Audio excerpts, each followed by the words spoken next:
Bonjour à toutes et à tous l'équipe, j'espère que vous allez bien. Pour cette nouvelle vidéo, on se retrouve pour une nouvelle vidéo spéciale. Dernier huitième de finale de cette Coupe d'Afrique des Nations. Le Maroc face à l'Afrique du Sud, face au Bafana Bafana pour le dernier huitième de finale. Un match intéressant, on va d'ailleurs trouver les cotes sur un site de Paris en ligne qui s'intitule Rue des Joueurs. Le Maroc est nettement donné favori. Cote de 1,55 face à l'Afrique du Sud, cote de 8. Le passé du Maroc dans cette Coupe d'Afrique, c'était une victoire 1-0 face à la Zambie.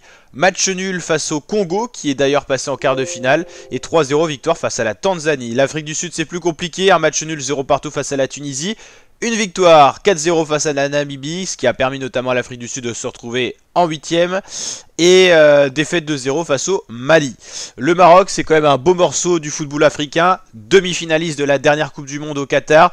Le Maroc, c'est l'équipe un peu à battre. Maintenant, en plus que le Sénégal, dernier tenant du titre, a été éliminé de cette CAN, va falloir aller chercher les Marocains qui font maintenant figure de favoris dans cette Coupe d'Afrique des Nations. Le Nigeria, belle équipe également. Congo, ça joue bien.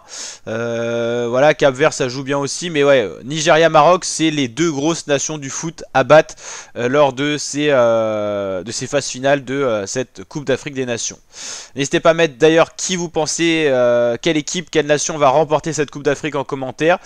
Moi je vois bien le Maroc, Nigeria et peut-être le retour de la Côte d'Ivoire, mais j'y crois pas trop. Quand il y avait vraiment des fragilités, normalement on se refait pas au cours d'une compétition, donc même s'ils ont sorti les Sénégalais, la Côte d'Ivoire, je pense que dans les tours à venir il y aura quand même certaines fragilités qui vont ressurgir. On le souhaite pas bien sûr au peuple ivoirien qui est à domicile d'ailleurs pour cette Coupe d'Afrique des Nations, mais voilà, on a vu de belles choses du côté du Cap-Vert. Ça sera peut-être un peu juste quand même pour aller chercher la gagne. Mais voilà, Nigeria-Maroc pour moi font figure de grands favoris maintenant avec l'élimination des Sénégalais. Et puis que dire de l'équipe d'Algérie, de Tunisie qui ont déjà été éliminés, ou le Ghana au tour précédent.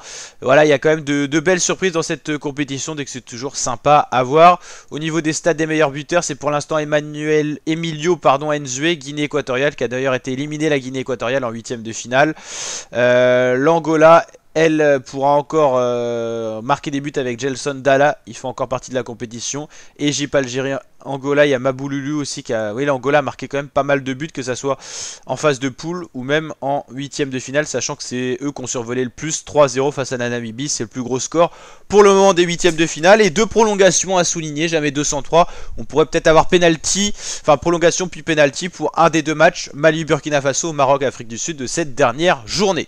N'hésitez pas à liker la vidéo si elle vous a plu, à vous abonner, à activer la cloche. Moi je vois bien une victoire du Maroc, peut-être que 1 ou 2-0 face à l'Afrique du Sud, mais je vois bien le match aller en faveur des Marocains. Allez, à très bientôt pour de prochaines vidéos ma team, ciao ciao.